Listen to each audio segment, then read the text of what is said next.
quanto a isso. Amém? Então vamos lá. Marcos, capítulo 13, a partir do verso 14. Obrigado. Se quiser tomar também.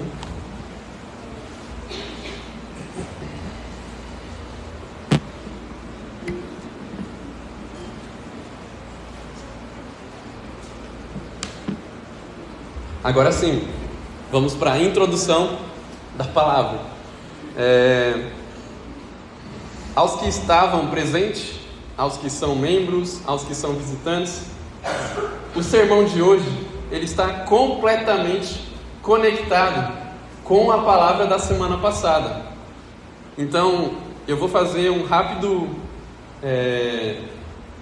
panorama para a gente relembrar os que estavam presentes e para você que está nos visitando poder compreender o contexto. Jesus está pregando aos discípulos Pedro, Tiago, João e André, porque eles chegaram para Jesus no íntimo e fizeram uma pergunta para ele sobre o templo, porque Jesus disse que o templo seria destruído. E aí esses 4 discípulos chegam para Jesus e perguntam: quando isso vai acontecer e que sinal vai anteceder essa destruição para que a gente entenda que o templo vai ser destruído? E aí semana passada a gente viu do verso 1 até o verso 13 Jesus falando sobre os sinais que viriam para que eles entendessem quando o templo seria destruído. Só que algo que eu até esqueci de comentar semana passada, mas eu vou enfatizar hoje e vai completar talvez o que a gente viu, era que os sinais, diferentemente do que a gente às vezes entende, era como se fosse assim: esse é o sinal, então vai acontecer. Mas Jesus estava falando o seguinte: esses são os sinais, e isso significa que ainda não é o tempo. Era tipo o contrário, o sinal não servia para estar próximo, o sinal servia para eles entenderem: ainda não é hora. Então o sinal que Jesus estava falando, tipo guerra, rumores de guerra, fome, terremoto, não era significado que a destruição estava próxima. Era o contrário, era assim: não se assustem, ainda não é o fim. Então quando vocês verem os sinais, não se preocupem, porque ainda não é apenas o princípio das dores. Então Jesus foi falando sobre que a perseguição iria chegar, iria ficar difícil para eles e, enfim, basicamente isso. Então todos os sinais que Jesus deu semana passada era: ainda não é o fim. Se todos esses sinais acontecerem, não se preocupem, ainda vai acontecer algo mais claro para vocês compreenderem. E aí a gente entra no texto de hoje, a partir do verso 14. Então vamos ler do 14 ao 23 e a gente vai conectar as coisas e vai ficar um pouco mais claro. Diz o seguinte: quando, pois, vocês virem o abominável da desolação, situado onde não deve estar, quem lê, entenda. Então, os que estiverem na Judeia, fujam para os montes. Quem estiver no terraço, não desça, nem entre para tirar de casa alguma coisa. E quem estiver no campo, não volte atrás para buscar a sua capa. Ai das que estiverem grávidas e das que amamentarem naqueles dias. Orem para que isso não aconteça no inverno, porque aqueles dias serão de tamanha tribulação, como nunca houve desde o princípio do mundo criado por Deus, até agora, e nunca jamais haverá. Se o Senhor não tivesse abreviado aqueles dias, ninguém seria salvo. Mas por causa dos eleitos que Ele escolheu, Deus abreviou tais dias. 21. Então, se alguém disser a vocês: olhem, aqui está o Cristo, ou olhem, ali está Ele, não acreditem, porque surgirão falsos cristos e falsos profetas, operando sinais e prodígios para enganar, se possível, os próprios eleitos, estejam de sobreaviso. Tudo isso tenho predito a vocês. Amém?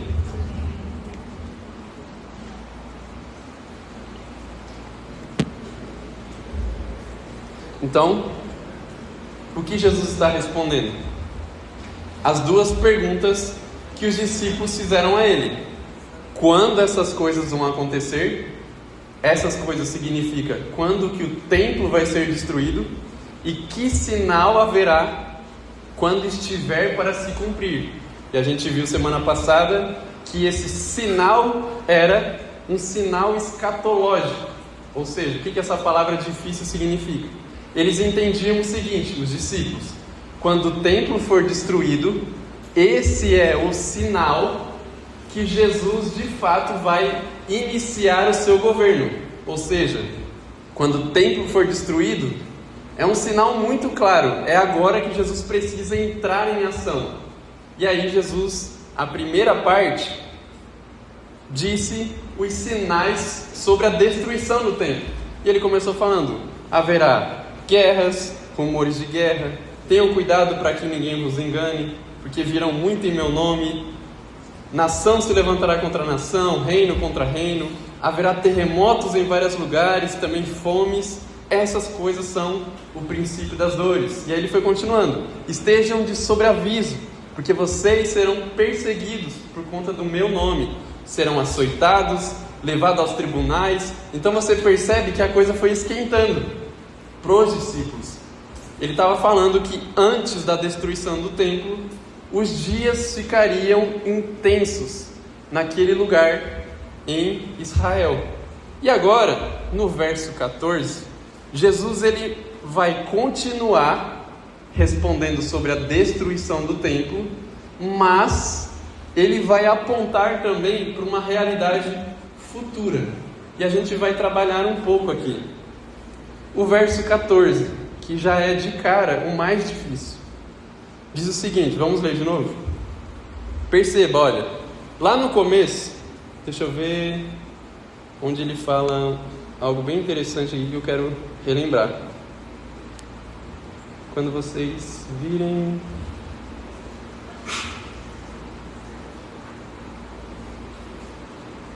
No 7, diz assim: quando vocês ouvirem falar de guerras e rumores de guerras, não se assustem. É necessário que isso aconteça, mas ainda não é o fim. Olha só o que Jesus fala: quando vocês ouvirem, ainda não é o fim. Agora no 14 ele muda: quando, pois, vocês virem o abominável da desolação, situado onde não deve estar, quem lê, entenda.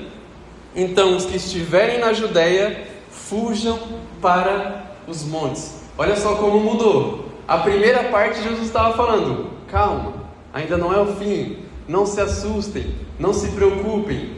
E agora de cara ele fala assim: quando vocês verem determinada coisa, fujam.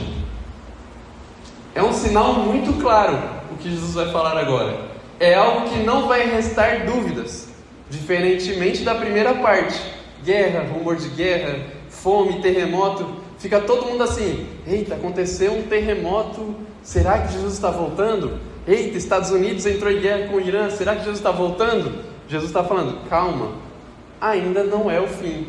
Tudo isso é somente o princípio das dores. Mas aqui é um sinal claro, irmãos. É um sinal que todos vão entender. Tanto que Jesus fala o seguinte: os que estiverem na Judéia, fujam. É algo muito mais intenso que está acontecendo aqui. Mas vamos lá. O que é a abominação da desolação? Alguém já ouviu falar sobre esse termo? Um termo bem diferente, né?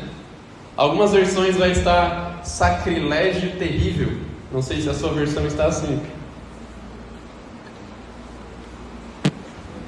Esse termo, abominável da desolação, é um termo que Daniel profetizou lá no Antigo Testamento, aproximadamente 700 ou 600 anos antes de Cristo. Daniel profetiza isso. Eu vou falar aqui no microfone, e aí depois na palavra, quando você vê no YouTube, você vai poder abrir esses textos em casa e ler certinho. Daniel 9:27, Daniel 11:31 e Daniel 12, versículo 11. Esses 3 trechos em Daniel vai estar falando sobre o abominável da desolação. Então, o que é o abominável da desolação? Daniel estava profetizando em suas visões um momento onde aconteceria algo terrível dentro do templo, e seria algo abominável, e essa abominação iria produzir uma desolação, ou seja, algum ato seria tão obsceno que esse ato iria produzir depois uma destruição. Então o que Daniel estava profetizando? Aconteceram alguns cumprimentos depois que Daniel falou, só que nenhum deles foi o cumprimento, vamos dizer assim, pleno. Todos eles foram como se fosse uma sombra do que está por vir. Então Daniel profetizou sobre um homem chamado Antíoco Epifânio. Olha só que nome estranho.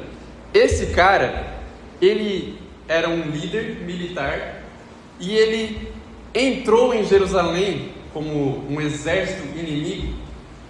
Entrou em Jerusalém, cercou todo Israel, rendeu todo o povo, entra dentro do templo. Aí olha só que cenário. E você viu Jesus trabalhando em Marcos sobre a santidade do templo, sobre aquele lugar ser um lugar que era um lugar para a presença de Deus. E esse homem, Antíoco Epifânio, proibiu o culto, tirou todos os sacerdotes, sumo sacerdote, todo mundo de dentro do templo, foi lá no altar principal do templo e levantou um altar de Zeus dentro do templo em Jerusalém. Só que para piorar, ele foi lá no altar que era feito os sacrifícios e cortou a cabeça de um porco, irmãos. Para o judeu, porco é um animal imundo, que ele não pode nem tocar, irmãos. E esse homem foi lá e cortou a cabeça do porco e derramou sangue por dentro do templo inteiro. Ou seja, nenhum judeu mais poderia entrar ali, porque era um ambiente impuro. Só que, irmãos, esse ainda não era o cumprimento final do que Daniel estava profetizando.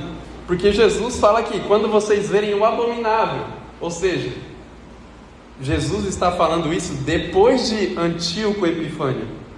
Então ainda não foi o cumprimento. Vai acontecer algo pior, que vem depois dessa cena toda que eu descrevi para vocês. Só que o que a gente estava vendo na primeira parte? A pergunta dos discípulos era: quando o templo será destruído? E o spoiler, irmãos, o templo foi destruído no ano 70. Aqui a gente está aproximadamente 33, o ano que Jesus morre ali. O templo foi destruído 30 e poucos anos depois, por um imperador chamado Tito, que eu falei semana passada. Esse homem também fez algumas coisas dentro do templo. Ele também trouxe impurezas para dentro do templo. Só que também não era o cumprimento final.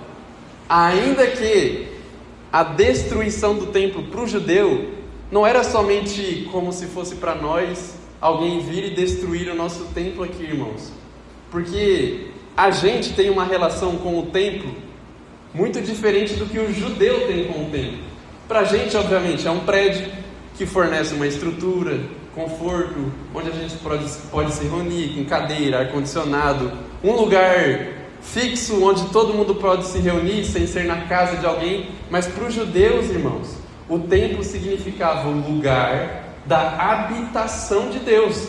No Santo dos Santos ficava a Arca da Aliança, que representava a presença de Deus na terra. Nós não cremos que aqui dentro tem algo que represente a presença. Você não vê nenhum símbolo sobre Jesus, porque a gente entende que a presença habita em nós. A presença habita na comunidade. não no prédio, mas para o judeu, o templo ser destruído era tipo assim: acabou o lugar de culto. Não tem mais a presença de Deus em nosso meio. Não tem mais adoração a Deus. A gente não pode simplesmente levar a Arca da Aliança para um terreno do lado e tipo assim, adorar a Deus. Não, irmãos, para eles isso era tipo assim, profano. Era necessário o templo. E o templo foi destruído no ano 70. Irmãos, a gente está em 2026 e o templo nunca mais foi reconstruído. Para vocês verem a gravidade dos juízos que Jesus estava falando para os judeus. Lembra que a gente passou um bom tempo Jesus falando para os líderes: vocês transformaram o templo em comércio, vocês transformaram a casa de oração em um lugar impuro, de pessoas que não me amam, de pessoas que realmente não me adoram, não me conhecem. E o juízo de Jesus, irmãos, está em evidência até hoje. O templo nunca mais voltou, irmãos. Os judeus nunca mais voltaram a adorar a Deus como eles nasceram para adorar. Hoje o único lugar que eles têm é o Muro das Lamentações.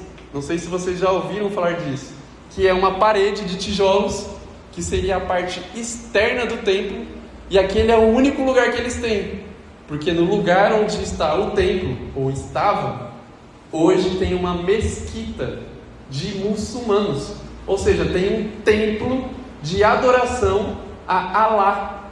Olha só que loucura. Então, irmãos, Jesus está falando: quando vocês verem o abominável da desolação situado onde não deve estar, e aí Marcos acrescenta tipo em parênteses, né? Quem lê entenda, porque ele não queria explicar tudo o que significava isso.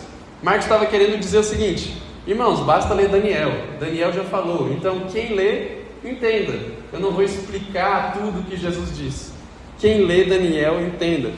Então, quando vocês verem ele, os que estiverem na Judéia fujam.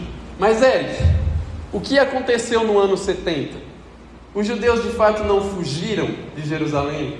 Sim, irmãos, os judeus tiveram que fugir.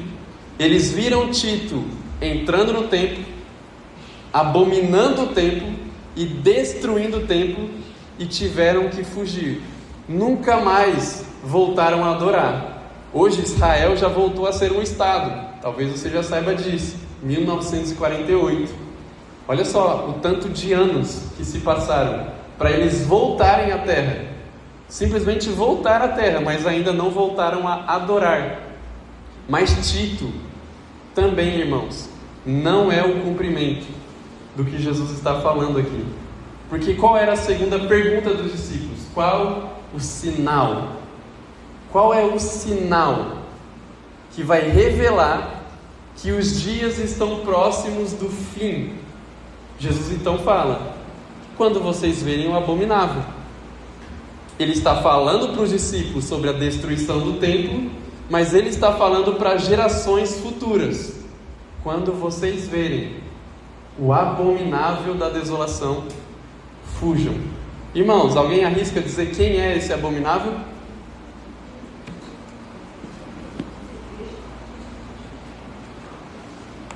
A gente cantou várias canções sobre o Cristo, né? E a pregação hoje é sobre o anticristo. Olha que loucura. Irmãos, Jesus está falando, vou falar de forma aberta agora.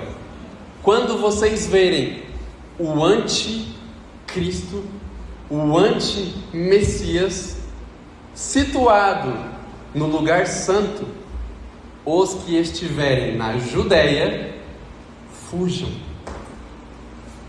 Irmãos, esse é o sinal claro que Jesus está dando quando os dias estiverem próximos do fim, quando vocês verem o anticristo. E aqui eu imagino que esteja levantando milhares de perguntas na mente de vocês. Espera aí, a gente vai ver se a gente estiver vivo, né? Quer dizer que a gente não vai sair daqui?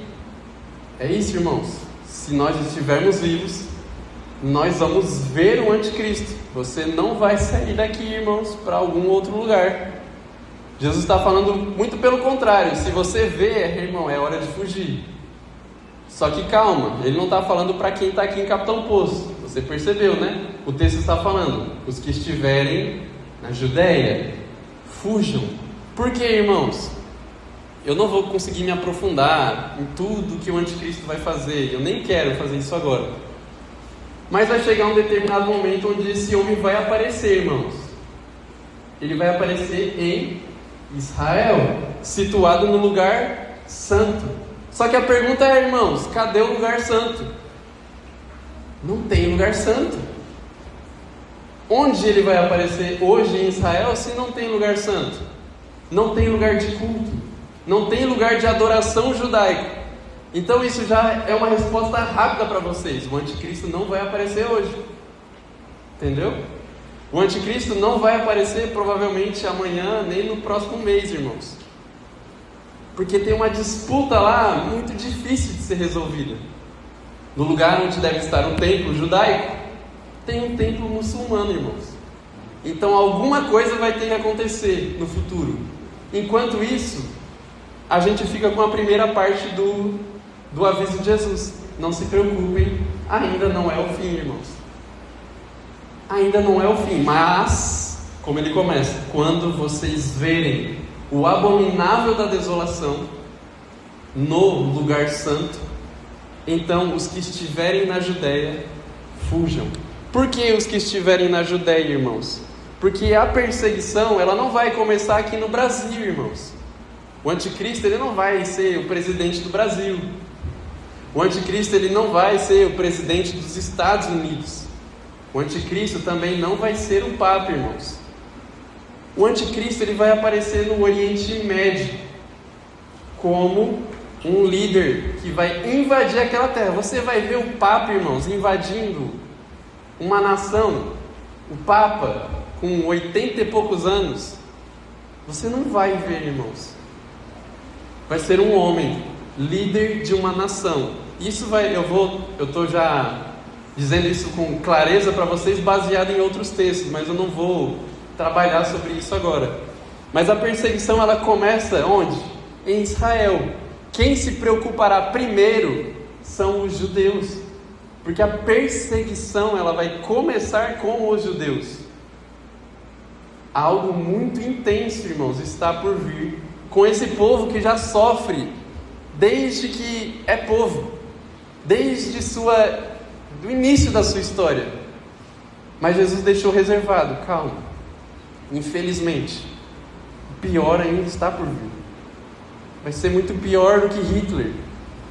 Vai ser muito pior do que Tito. Vai ser muito pior do que Antíoco Epifânio, Nabucodonosor, os reis da Assíria, o faraó do Egito. Não, irmãos, vai ser o abominável da desolação, o anticristo.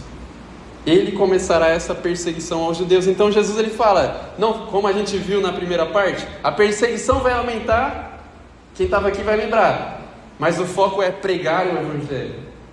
Lembra a semana passada? A perseguição, ela vai crescer, irmãos, com o passar dos anos, mas a igreja continua pregando. Aqui, irmãos, quando isso acontecer, Jesus vai falar tipo assim, irmãos, agora não é mais hora de pregar, agora é hora de correr, é hora de fugir. Eu até brinquei, né? Se for preciso eu pregaria o anticristo, mas aqui a gente vê o contrário. Jesus está falando, quando você vê ele, irmão, ó, vaza, porque é muito feio que virá. Olha só, o 15, 16, 17, 18, tudo numa sequência. Quem estiver no terraço, não desça, nem entre para tirar de casa alguma coisa. Quem estiver no campo, não volte atrás para buscar a sua capa. Ai das que estiverem grávidas e das que amamentarem naqueles dias. Orem para que isso não aconteça no inverno. São 4 versículos mostrando a intensidade do que está por vir. Jesus está falando, olha só como vai ficar claro. 15. Quem estiver no terraço, lá as casas eram tipo lajes em cima, onde era como se fosse parte da casa, o teto, né? Tipo as lajes. Quem estiver lá em cima, não desça, nem entre para tirar de casa alguma coisa. Tipo assim, irmãos, não tente entrar em casa para pegar alguma coisa importante. Tipo assim, não é para você pegar algo importante. Não existe nenhum bem material agora que vai ser útil. É a sua vida que estará em jogo. Fuja. O verso 16: e quem estiver no campo, não volte atrás para buscar a sua capa, ou seja, mantimento para a fuga. Não, irmãos, não é tempo de pegar mantimentos para a fuga. É simplesmente fuga. Desesperado, corra, não olhe para trás. E Jesus diz no 17, com um tom de lamentação imenso: ai das que estiverem grávidas. Ai. É tipo Jesus demonstrando, irmãos, pena. Porque, irmãos, imagine fugir grávida, precisando correr. Porque Israel é uma cidade de montes, onde você vai ter que correr, no caso aqui, na Judéia, fujam para os montes. E Jesus está falando, para as grávidas vai ficar um pouco difícil. E talvez não sobrevivam. As que estiverem amamentando, eu não garanto que vocês vão conseguir sair da cidade a tempo. Em Zacarias, eu vou expandir para você entender a gravidade. Jesus está pedindo para a população fugir o mais rápido possível. Só que Zacarias já profetizou: metade da cidade vai ser pega, irmãos. Não vai dar tempo de metade da cidade fugir. Metade da população vai cair sobre a mão do anticristo. E Jesus continua: orem para que isso não aconteça no inverno. Por que, irmãos, essa ênfase? Porque as cidades no Oriente Médio, nesse período, eram cidades fortificadas. Deserto era o que estava fora das cidades. E, irmãos, de geografia, quando você está no deserto, durante o dia, você estará exposto a temperaturas inimagináveis, de 40, 50 graus, e durante a noite o exato oposto, temperaturas negativas. E além disso, o inverno era um período onde as chuvas enchiam exatamente os lugares onde Jesus estava pedindo para eles fugirem. Na Judéia, Jesus está pedindo para eles fugir para os montes. Se está subindo para o monte é porque tem um vale. E no inverno, irmãos, o vale enche e não tem para onde sair. Se a fuga tiver que ser no inverno, ninguém vai sair da cidade. Vai todo mundo ficar. E aí será intenso. Percebe a gravidade? Como agora ficou claro, diferentemente de semana passada? Jesus não está pedindo para ninguém ser corajoso agora, para ninguém ter fé para testemunhar, como a gente viu semana passada. Aqui irmãos, é a sua vida, é a sua família, é seus filhos. Você não vai conseguir converter o anticristo, irmãos. Não tem como. Ninguém vai converter Satanás, irmãos. Que de forma bem clara, o anticristo, ele é a personificação de Satanás. Da mesma forma que Cristo é a beleza revelada de Deus, o anticristo é a pessoa revelada de Satanás. Ninguém converte Satanás, irmãos, aquele que já foi expulso pelo próprio Deus. Nesse caso, é fuga. Então, olha o 19: porque aqueles dias serão de tamanha tribulação, como nunca houve desde o princípio do mundo criado por Deus até agora, e nunca jamais haverá. Jesus então enfatiza ainda mais um pouco. Vai ser o período mais intenso, mais difícil, que nunca na história aconteceu e nunca depois acontecerá. Será o ápice da maldade, o ápice da destruição, o ápice do poder das trevas em atuação. Mas o 20 nos mostra que, ainda que Jesus lamente as dificuldades dos dias que estão por vir, Ele vai nos trazer garantias. O verso 20: se o Senhor não tivesse abreviado aqueles dias, ninguém seria salvo. Mas, por causa dos eleitos que Ele escolheu, Deus abreviou tais dias. Irmãos, Deus é soberano sobre o tempo de atuação do anticristo. E Ele abreviará os dias de atuação, demonstrando que, ainda que seja o pior período da história em relação à maldade, Deus é aquele que determina o tempo do que vai acontecer ou não. É Deus soberano sobre todas as coisas. Ele vai dizer, então, o seu tempo de atuação, no caso, como uma conversa imaginária de Deus com o anticristo, é assim: vai ser limitado por conta dos eleitos, por conta dos filhos. Então, para você perceber que, ainda que aparentemente pareça um período onde não há esperança, onde não há o que fazer, de tamanha tristeza e destruição, Deus está mostrando: eu continuo soberano sobre todas as coisas, ainda que haja sofrimento, ainda que haja destruição. Porque, irmãos, como o Paulo Júnior estava falando com a palavra do início, o povo parou na frente do mar e pensou: não tem o que fazer, vai todo mundo morrer. E aí Deus fez a sua provisão miraculosa e salvou todo Israel e matou todos os egípcios e Faraó. Deus é soberano, certo? Mas, irmãos, e se o mar não tivesse sido aberto? Deus continua soberano? Diante do nosso sofrimento, das coisas que podem chegar à sua vida, Deus não continua soberano? Diante do que Jó viveu, Deus não continua soberano? Deus só é soberano quando Ele livra? Ou Ele continua soberano quando o sofrimento realmente vai até o fim? Ou quando a situação realmente perde a esperança e algum ente querido não tem cura e algum filho morre? Deus não continua soberano, irmãos? Porque a gente engrandece a Deus apenas quando Ele efetua aquilo que a gente deseja. Mas às vezes, irmãos, não vai ser assim.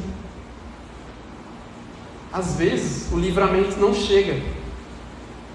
Às vezes a cura não chega. E Deus continua soberano.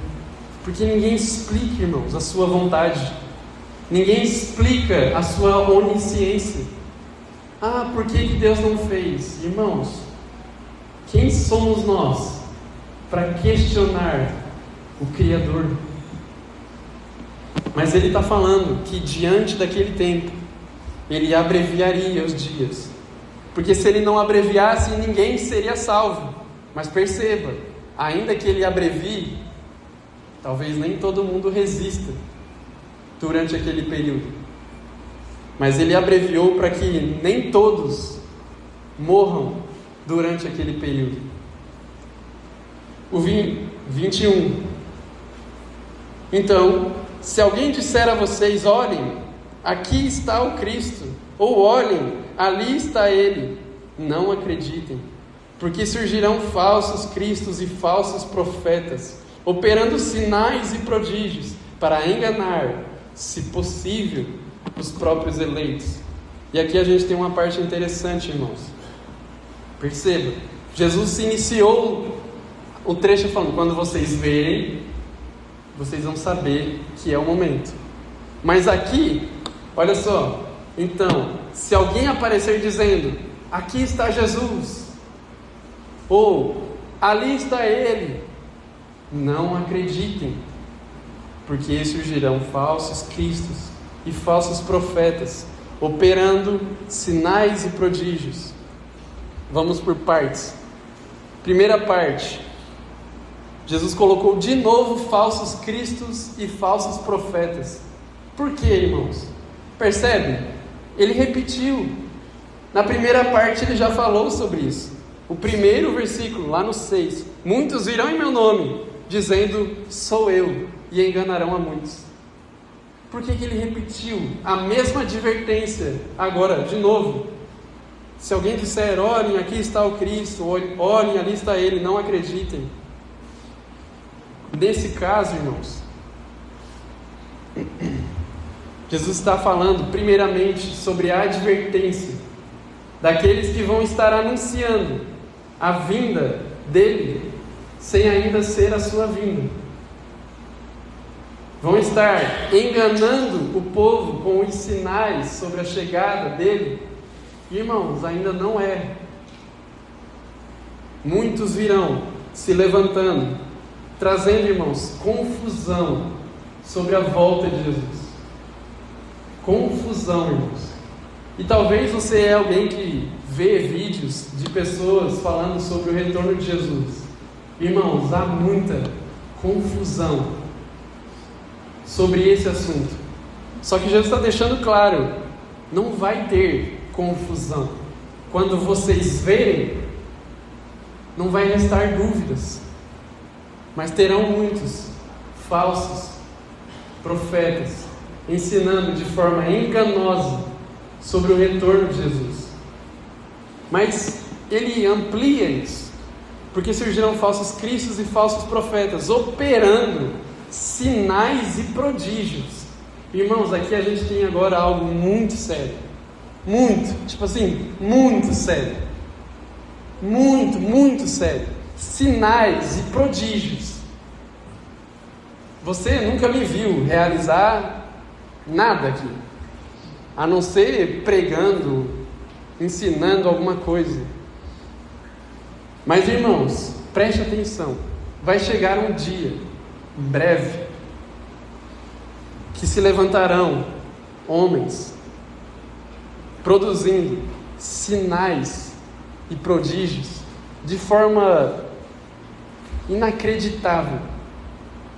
Papo não de, ele curou minha dor no braço com a sua oração. Não, irmãos, a gente está falando de algo mais intenso.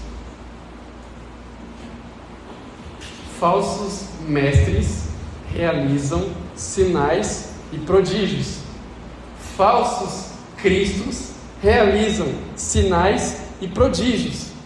Ou seja, sinal e prodígio não deve ser a base de confiança. Sinal e prodígio não vai ser um sinal de que é de Deus.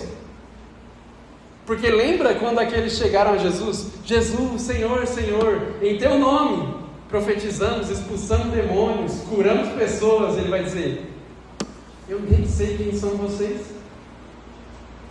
Sinais e prodígios não testificam que alguém tem um espírito, irmãos. Porque ele ora e até morto ressuscita. Irmãos, isso não é confiável. Agora, se a gente for tolo, isso vai ser suficiente para você se devotar a essas pessoas. Se você for superficial, qualquer homem que se levante produzindo sinais vai arrastar multidões. Mas Jesus está deixando claro que isso vai ser engano. Não vai ser de Deus, irmãos. E parece que a nossa geração não vê mais sinais, né? Antigamente, anos 2000, anos 90, parece que era mais frequente sinais, milagres, curas maravilhosas. A nossa geração parece que já não vê mais isso. Mas, irmãos, vai chegar o dia, novamente.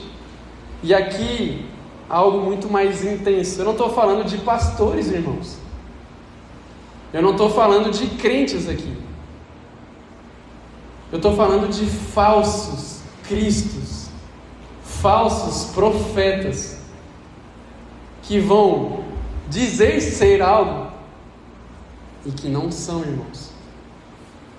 E que não são. A profecia diz que além do anticristo, como o principal agente do mal que está por vir, ainda vai ter um parceiro, o grande falso profeta. E é esse falso profeta que vai apontar para o anticristo. Irmãos, e esse falso profeta vai fazer sinais e maravilhas, a ponto de fazer fogo cair do céu. E será que nós vamos nos maravilhar com sinais? Será que nós seremos aqueles que terão seus olhos fascinados por prodígios?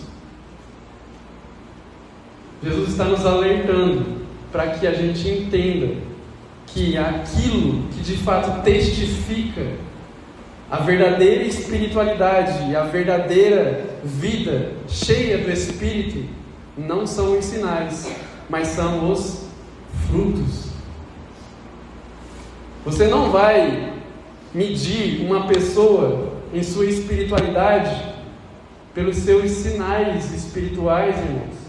Não seja tolo. Não olhe na internet alguém que é super influente e que produz vários sinais. Uau, que unção! Não, irmãos, não é assim que no reino a gente mede espiritualidade. O Paulo Júnior teve uma sequência após descida do Monte da Transfiguração, que a verdadeira espiritualidade é na vida real. Você vai conhecer homens de Deus como? Irmãos, como ele fala com sua esposa, como ele fala com seus filhos,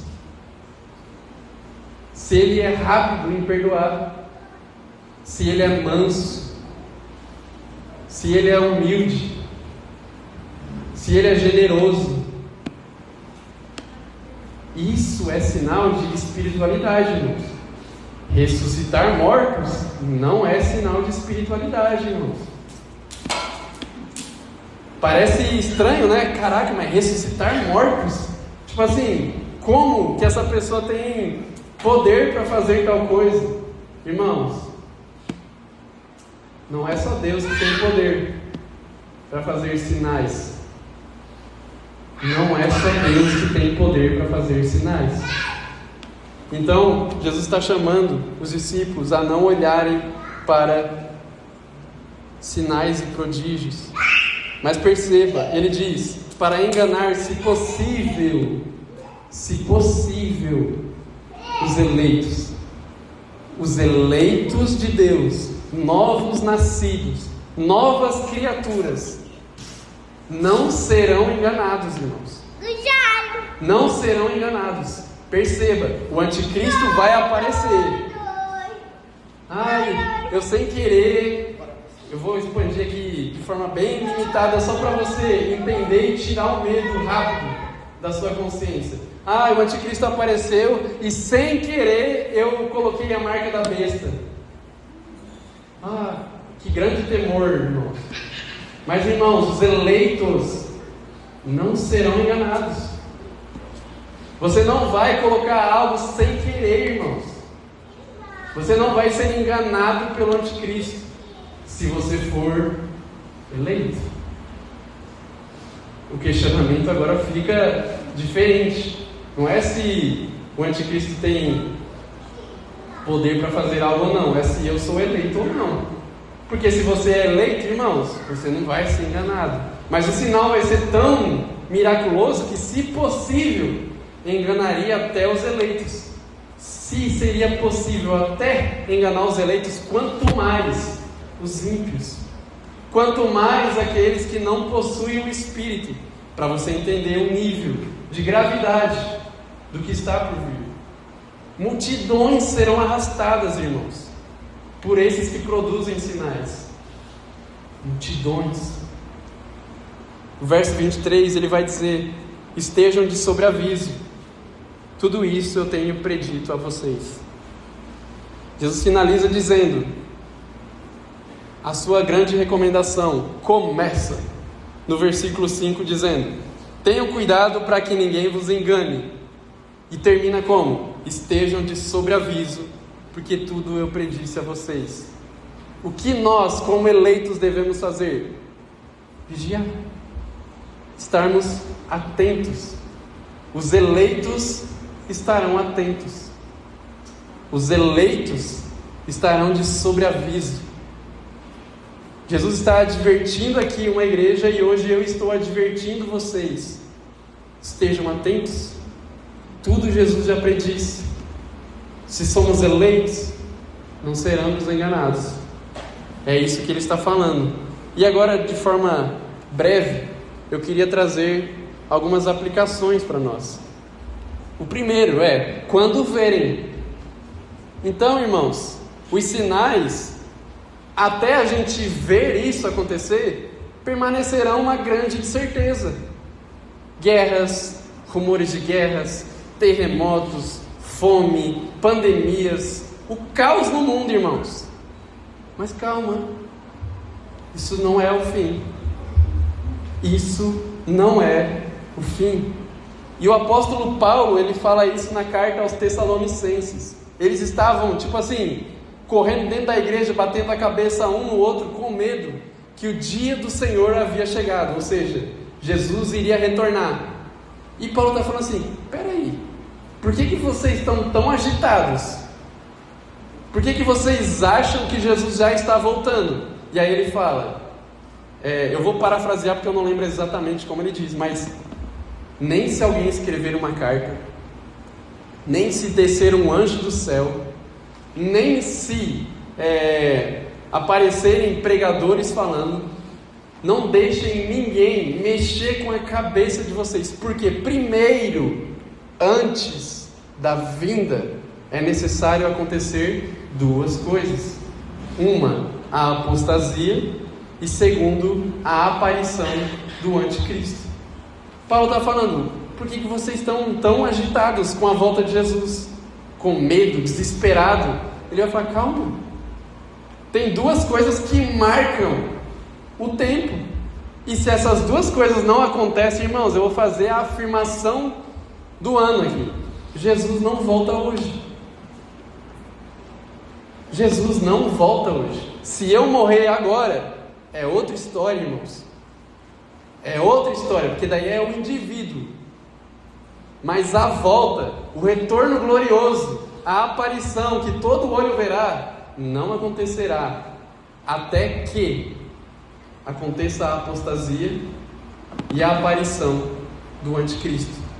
Então, como Paulo falando, irmãos, não se deixem enganar. Não fique ouvindo balela por aí, que gera medo, insegurança, caos na mente. Não, irmãos, tem coisas que vão acontecer antes. Segundo ponto, o cuidado, não acrediteis e estejam de sobreaviso. Eu já falei um pouco sobre isso, que haverão sinais e maravilhas que não serão garantias de fidelidade. Não sejamos ingênuos. Eu já falei muito sobre isso. Irmãos, cuidado com os sinais.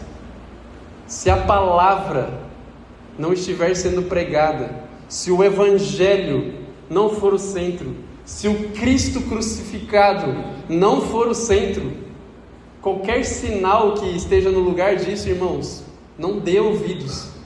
Não importa quem seja. Se em algum momento eu parar de pregar o evangelho,